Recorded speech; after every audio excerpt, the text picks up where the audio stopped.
Radio Shanghai.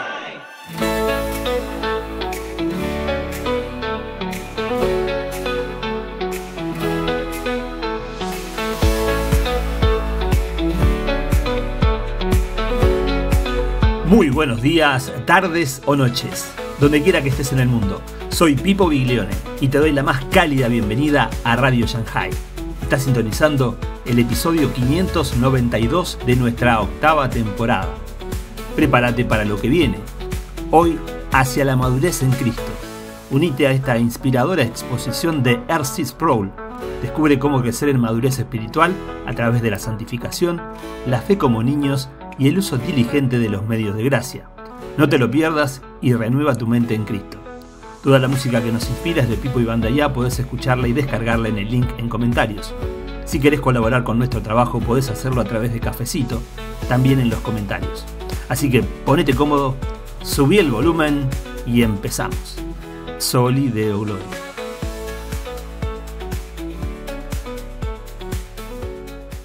Creciendo hacia la madurez en nuestra vida cristiana. Empecemos con una oración. Padre, te damos gracias porque nos has dado el privilegio inefable por el cual podemos dirigirnos a ti como Padre, al habernos adoptado en tu familia y al darnos tu Espíritu Santo por el cual clamamos Abba. Sabemos que somos niños y sin embargo sabemos que tú nos has llamado a crecer hasta ser adultos en el reino. Ayúdanos ahora que consideramos lo que significa ser maduro. Te pedimos estas cosas en el nombre de Cristo. Amén. Hemos visto a lo largo de esta serie una estrecha conexión entre la enseñanza de Pablo del fruto del Espíritu en su epístola a los Gálatas y su exposición de las ramificaciones del amor, del ágape, en el capítulo del gran amor en 1 Corintios 13. Comenzamos considerando un poco 1 Corintios 13 y luego pasamos a un examen de la lista del fruto del Espíritu en Gálatas, y ahora en esta sesión me gustaría regresar a 1 Corintios 13 por un momento, a la última porción del pasaje. Permítanme refrescarles la memoria de lo que dice allí, empezando en el versículo 8 del capítulo 13 de 1 Corintios. El amor nunca deja de ser, pero si hay dones de profecía se acabarán, si hay lenguas cesarán, si hay conocimiento se acabará, porque en parte conocemos y en parte profetizamos, pero cuando venga lo perfecto, lo incompleto se acabará. Esta porción del texto indica que nos estamos moviendo en la dirección de nuestra esperanza escatológica final, donde el fruto del Espíritu alcanzará su punto de cumplimiento. Somos justificados, como hemos visto, y la justificación es seguida por el proceso de la santificación, la cual ha estado en el centro del escenario en estas clases, pero la santificación tiene un punto final en una obra consumada de gracia que llamamos ¿qué? Glorificación. Cuando todo pecado será erradicado de nuestro ser y viviremos vidas total y completamente en conformidad con la voluntad de Dios en perfecta justicia.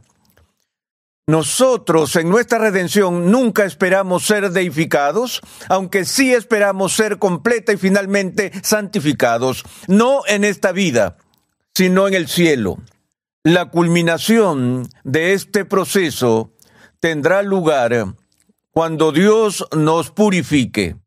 Recuerdan que dije al principio la declaración de Juan en sus epístolas: amados, miren cuán gran amor nos ha otorgado el Padre, que seamos llamados hijos de Dios.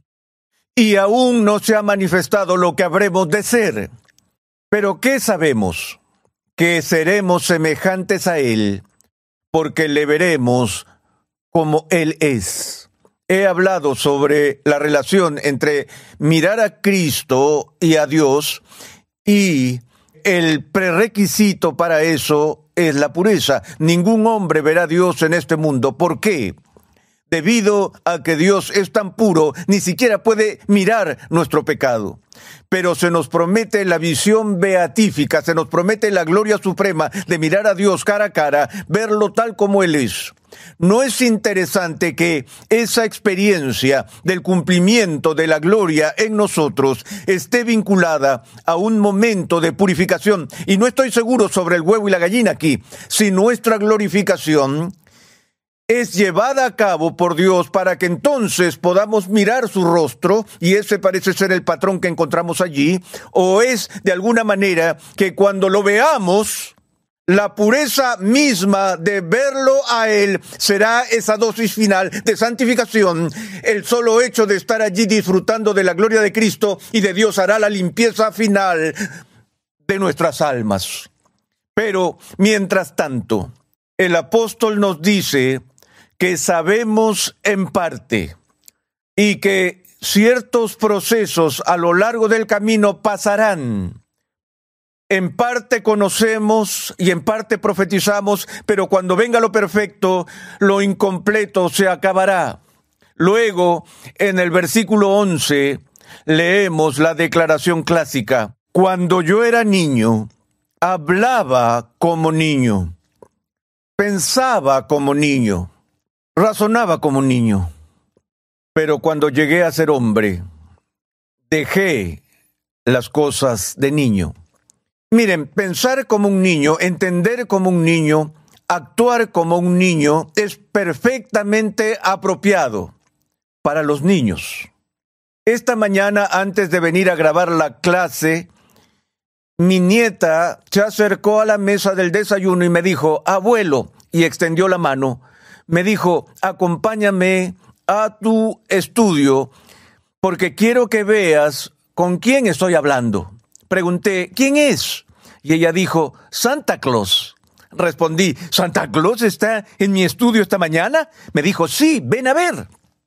Así que me tomó de la mano y me llevó por el pasillo hasta mi estudio y allí estaba el sofá junto al librero y no había nadie en el sofá.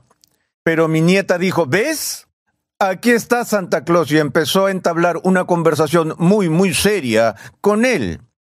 Y luego yo estaba, ya saben, casi sobrando en esa conversación. Estaba tan embelesada con ese diálogo con Santa Claus que decidí sentarme. Me senté y ella se molestó mucho y gritó, ¡muévete! Pregunté, ¿qué pasa? Dijo, acabas de sentarte sobre Santa. El mundo de fantasías de un niño. No me alarmé como para llamar al psiquiatra.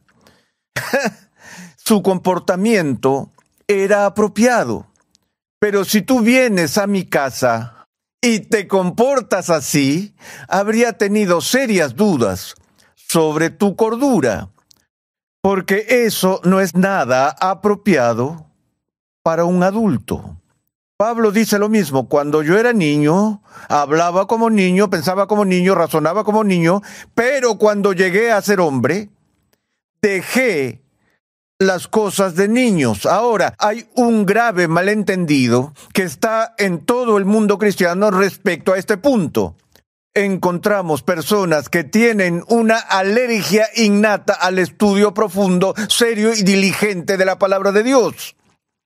Y la excusa continua es, no necesito estudiar seriamente la palabra de Dios porque quiero preservar un espíritu como el de un niño, una fe como la de un niño.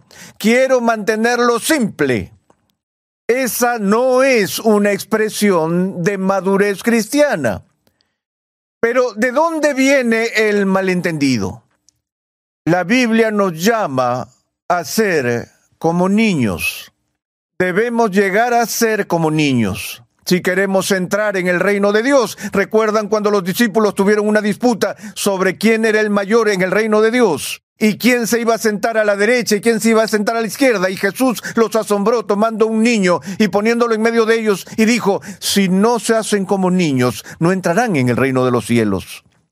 Y somos llamados una y otra vez a este espíritu de niño. Pero, queridos amigos, hay una diferencia muy, muy importante entre ser infantil y ser como un niño. El Espíritu Santo no es infantil.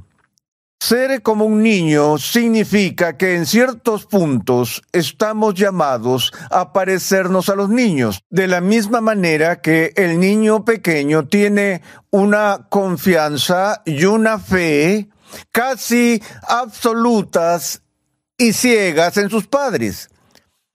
Lo que Agustín llamaba una fides implícita, una confianza implícita en lo que digan sus padres. Si el padre dice que el dinero no crece en los árboles, entonces el hijo lo cree. Ahora, eso no sucede por mucho tiempo. Llega un periodo inevitable en que los niños no creen nada de lo que sus padres les dicen, pero en la infancia temprana hay una sensación de asombro que los niños revelan hacia la autoridad de sus padres. Piensa en las cosas, en las formas en las que el niño depende de los padres. El niño no sabe que el fuego arde hasta que pone las manos en la llama, y las llamas son tan ondeantes y atractivas para el niño, y su padre dice no, y el niño no lo cree del todo y toca el fuego, se quema la mano y de repente el padre tiene credibilidad. Y dicen, wow.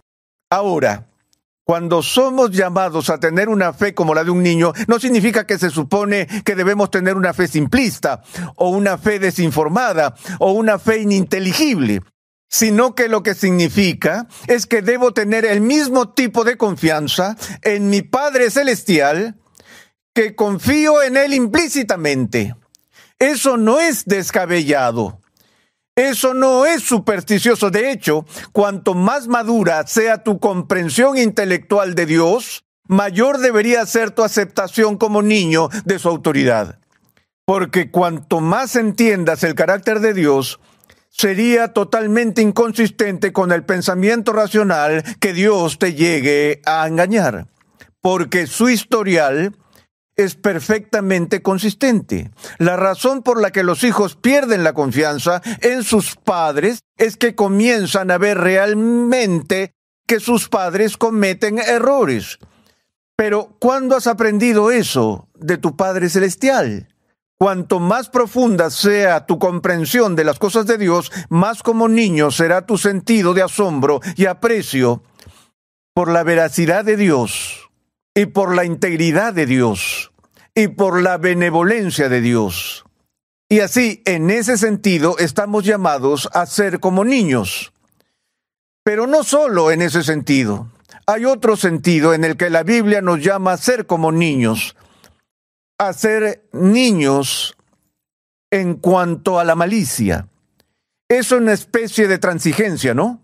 Porque la Biblia reconoce que los niños nacen con el pecado original y que los niños no son inocentes de maldad, pero la capacidad destructiva del pecado de un niño de 2 años no es digna de ser comparada con la capacidad destructiva del pecado de una persona de 32 años. Los pecados de los infantes son pecados poco sofisticados, son pecados ingenuos, son pecados, pero son, en términos relativos, mucho menos dañinos que los pecados del adulto. No hay muchos niños de 2 años que cometan asesinatos. No conozco a muchos ladrones de bancos de 2 años, o violadores de 2 años, o malversadores de 2 años. Pero el punto es que, a pesar de que continuamos pecando como cristianos, y no es que Dios nos esté diciendo que continuemos pecando, sino que dijo, sean niños en la malicia. Es decir, no seamos pecadores sofisticados.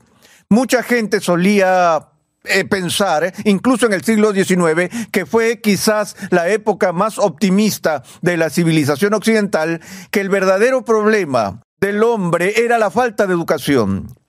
Y con el cambio radical y la explosión de conocimiento que vino con la revolución industrial y el avance en el mundo moderno, hubo estudiosos entre los estudiosos del siglo XIX que realmente creían que el mal podía ser desterrado de este mundo cuando el hombre evolucionara a un plano superior de virtud por medio de la educación. Piensa en cuántos colegios y universidades se han creado en los últimos 150 años, nacidos de este espíritu optimista de que todo lo que tenemos que hacer para que el hombre acabe con las guerras, acabe con el sufrimiento y acabe con el mal es educarlos. Incluso Sócrates creía que el pecado en última instancia era simplemente un asunto de ignorancia, de conocimiento erróneo.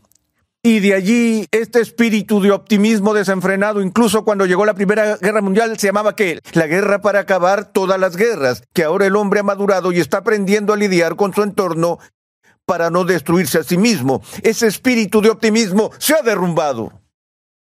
Porque lo que hemos descubierto es que cuanto más educamos a las personas, a menos que el fruto del Espíritu Santo esté echando raíces en sus vidas, todo lo que estamos haciendo es producir pecadores más sofisticados. Ahora podemos matarnos unos a otros con bombas nucleares en lugar de arcos y flechas.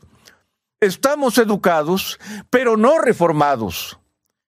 Estamos llamados a ser niños en la malicia, pero, dice el apóstol, en la manera de pensar, sean maduros para que el fruto del Espíritu crezca hasta su plenitud, hasta la madurez.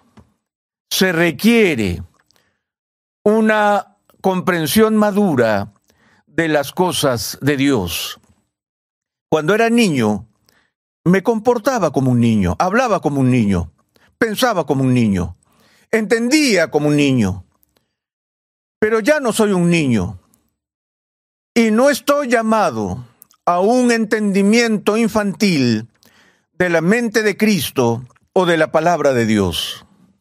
Una de las muestras de sabiduría más desconcertantes que se me comunicaron como estudiante de seminario fue en una clase de homilética, una clase que nos instruye sobre cómo predicar. Y nos dijeron, si eres el pastor de una congregación donde la persona promedio de tu congregación tiene educación universitaria, y si quieres tener un ministerio efectivo con ellos, nunca prediques por encima de un nivel teológico de 8º grado, o los perderás. Recuerdo que al escuchar eso quedé destrozado. Dije, un momento, eso no puede ser. Eso no debe ser así. Es posible que ahí es donde está el nivel educativo teológico, porque la mayoría de gente no ha tenido la oportunidad de ser entrenada en teología en la universidad o en el seminario, y la mayoría de las personas, aunque son muy inteligentes y muy conocedoras en otros asuntos, no están particularmente versadas en teología porque su formación terminó en la escuela dominical. Y tal vez sea cierto que los estudios muestran que la persona promedio con educación universitaria en la iglesia está en un nivel teológico de 8º grado, pero no podemos aceptar eso. No debemos aceptar eso. No es de extrañar que la comunidad cristiana no tenga ningún impacto si estamos compitiendo con un mundo sofisticado desde un nivel de competencia de 8º grado. Estamos llamados a crecer en la plenitud de Cristo, a obtener la mente de Cristo, para que el fruto pueda nacer como un poder redentor en el mundo. Pablo continúa y dice, porque ahora vemos por un espejo veladamente, pero entonces veremos cara a cara. Ahora conozco en parte, pero entonces conoceré plenamente como he sido conocido. Él está poniendo ante nosotros una meta futura. Sí, no seremos capaces de entender todos los misterios de Dios en este mundo, pero no debemos contentarnos con la ignorancia. Mis amados hermanos, no quiero que sean ignorantes, agnosis, sin conocimiento. La palabra de Dios, Dios el Espíritu Santo, es el Maestro. Él es el Maestro de la verdad y Él nos ha sido dado para que sepamos estas cosas, para que conozcamos la verdad y para que la verdad nos haga libres. La verdad alimenta el alma. En los pocos minutos que me quedan, permítanme concluir diciendo esto, que para la plenitud del fruto debe haber cuidado y se necesita tiempo para que el fruto alcance la madurez. Si alguna vez has cultivado una fruta, lo sabes, pero vaya que se necesita paciencia y nutrientes, requiere cuidado. Y como hemos dicho en el periodo de discusión, parece que todos están buscando un atajo para acelerar el proceso, para tener un crecimiento instantáneo, una gratificación instantánea, 5 lecciones fáciles para ser un cristiano que da frutos. Pero no hay sustituto para el método clásico y tradicional de crecimiento en el Espíritu Santo. Hay cristianos que creen que si van y alguien les impone las manos, instantáneamente serán transformados en cristianos maduros. No funciona. Cuando me uní a la iglesia por primera vez, tuve que hacer un voto, y uno de los votos en nuestra iglesia era que prometíamos ante Dios hacer un uso diligente de los medios de gracia. ¿Han escuchado esa frase? El uso diligente de los medios, no solo el uso de los medios de gracia, el uso diligente de los medios de gracia. Si descuidas los medios de gracia, el fruto será incompleto en el mejor de los casos. ¿Cuáles son los medios de gracia? Cuando hablamos de medios, estamos hablando de formas o métodos, o en este caso, instrumentos. O una palabra aún más simple, son herramientas. Piensa en lo importante que son las herramientas ahorrando mano de obra. Le hablé a mi hijo sobre los principios elementales de la economía. Le dije, cuando se trata de tener que realizar un trabajo, estamos hablando de tiempo, energía o dinero. Esas son tus elecciones. Él dijo, ¿qué quieres decir, papá? Le dije, bueno, aquí tenemos un césped que hay que cuidar. Ahora, la forma más barata de hacerlo es salir con un par de tijeras y cortar cada hebra una a la vez. El problema es que te cuesta un montón de tiempo y energía. ¿De acuerdo? La forma más fácil en términos de tiempo y energía es contratar a alguien para que lo haga. Cuesta dinero, pero no tiempo ni energía. Por lo general optamos por algo intermedio. Salimos y compramos una cortadora de césped donde minimizamos los costos financieros, los costos temporales y minimizamos los costos de energía. Y así llegamos a una solución intermedia. Pero en cada decisión como esa estás lidiando con esos factores. Y yo dije, ahora el punto es que las herramientas facilitan. Las herramientas facilitan los trabajos. Es por eso que las usamos. Es por eso que se inventaron. Y las herramientas para el crecimiento espiritual son los medios de la gracia. Si quieres conocer la forma fácil de crecer, entonces consigue las herramientas y usa las herramientas. ¿Y cuáles son? Ustedes saben cuáles son. La oración, el estudio de la Biblia, los sacramentos, la comunión. ¿Sabes que si plantas un manzano, no vas a obtener ninguna manzana? ¿Recuerdas que dije que planté 4 árboles, 2 perales y 2 manzanos?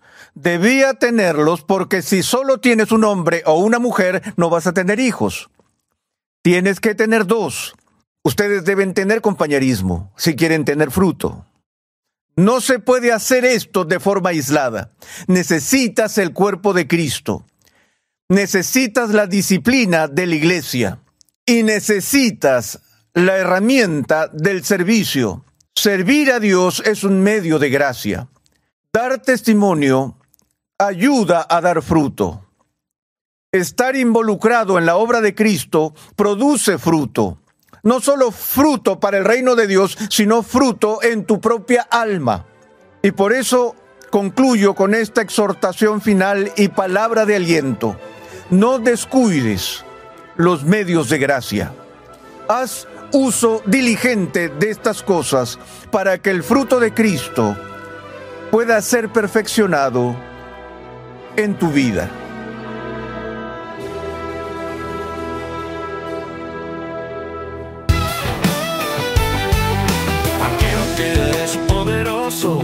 para guardarnos sin caída y presentarnos sin mancha delante de su gloria con gran alegría.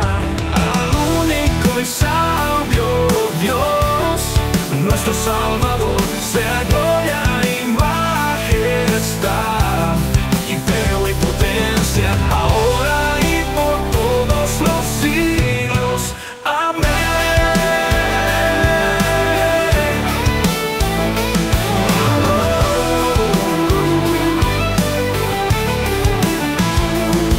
Al único y sabio Dios, nuestro Salvador, sea gloria y majestad, imperio y potencia, ahora y por todos los siglos. Amén.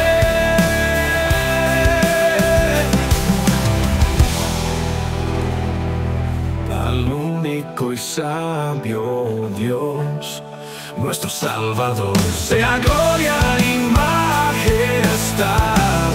imperio y potencia, ahora y por todos los siglos. Amén.